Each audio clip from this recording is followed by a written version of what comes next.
તો સુરતમાં 31st ને લઈને એસઓજી પોલીસ એક્શન મોડમાં આવી છે। 31st ની પાર્ટીને લઈને પોલીસ દ્વારા અનેક ફાર્મ હાઉસ પર નજર રાખવામાં આવી રહી છે।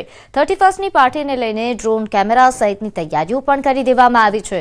પોલીસ દ્વારા અનેક વિસ્તારોમાં દરોડા પાડવામાં આવ્યા, જેમાં છેલ્લા 3 દિવસમાં પોલીસે 18 લાખથી વધુનો હુક્કા સહિતનો મુદ્દામાલ કબજે કર્યો છે। આગામી 31st ને લઈને પોલીસ ડુમસ અમરોલી વિસ્તારના ફાર્મ હાઉસ પર કડક તપાસ હાથ ધરશે। સાથે જ હુક્કા પાર્ટી કરનારાઓએ 31st લોકઅપમાં વિતાવવી પડશે। છેલ્લા 3 દિવસમાં 18 લાખનો મુદ્દામાલ પોલીસ દ્વારા કબજે કરવામાં આવ્યો છે અને સ્પષ્ટ સૂચના અને ચેતવણી છે એ તમામ હુક્કા પાર્ટી કરનારાઓ માટે કે 31st પર જો આ પ્રકારનું કોઈ આયોજન કરી રહ્યા હો તો તમારે હવે લોકઅપમાં રાત વિતાવવી પડશે, તેવા પ્રકારનું આયોજન છે। ડિસેમ્બર આવી રહી છે, નવા વર્ષની ઉજવણી માટે યુવાનો થનગની રહ્યા છે, ત્યારે સુરત એસઓજી પોલીસ આ બાબતે પણ કામગીરી શરૂ કરી દીધી છે। આપણી સાથે એસઓજીના ડીસીપી રાજદીપ નકુમજા સીધા વાત કરે। સર, હુક્કા બારો પર રેડ પડી રહી છે, પણ આગામી દિવસમાં 31મી ડિસેમ્બર આવી રહી છે, તો કયા પ્રકારની કામગીરી?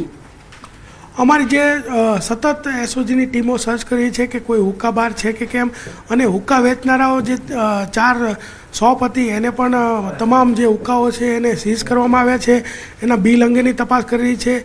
એટલા માટે જ અમે હુક્કા ઉપર કાર્યવાહી કરી છે અને જે ત્રણ કેસો કર્યા છે એમાં ટોટલ 18 લાખના જે હુક્કાઓ છે એ કબજે કરવામાં આવેલા છે।